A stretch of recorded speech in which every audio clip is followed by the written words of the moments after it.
21 ദേശീയ ചാന്ദ്രദിനം. 1969 മനുഷ്യൻ ആദ്യമായി ചന്ദ്രനിൽ കാലുകുത്തിയ ദിവസത്തിന്റെ സ്മരണാർത്ഥമാണ് ജൂലൈ 21 ദേശീയ ചാന്ദ്രദിനമായി ആചരിക്കുന്നത്. ചന്ദ്രനിൽ ഇറങ്ങുന്നത് എക്കാലത്തെയും ഏറ്റവും വലിയ സാങ്കേതിക നേട്ടം എന്നാണ് നാസ റിപ്പോർട്ട് ചെയ്തത്. 1969 ജൂലൈ 21 ബഹിരാകാശ സഞ്ചാരികളായ നീൽ ആംസ്ട്രോങ്ങും എഡ്വിൻ ആൽഡ്രിനും ചന്ദ്രനിൽ ഇറങ്ങിയ ദിനമാണ്. അപ്പോളോ 11 ആണ് ആദ്യമായി മനുഷ്യനെ ചന്ദ്രനിലേക്ക് കൊണ്ടുപോയത്. ചന്ദ്രനിൽ ഇറങ്ങി 6 മണിക്കൂർ കഴിഞ്ഞ് അമേരിക്കക്കാരനായ നീൽ ആംസ്ട്രോങ് ചന്ദ്രോപരിതലത്തിലേക്ക് ഇറങ്ങി.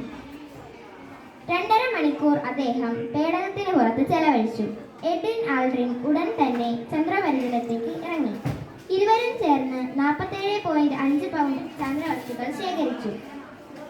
ഇതൊരു മനുഷ്യന്റെ ചെറിയ കാൽവെപ്പ്, എന്നാൽ മാനവരാശിക്ക് വലിയ കുതിച്ചുചാട്ടവും എന്ന നീൽ ആംസ്ട്രോങ്ങിന്റെ വരികൾ ഓർമ്മിപ്പിച്ചുകൊണ്ട് നിർത്തുന്നു. നന്ദി.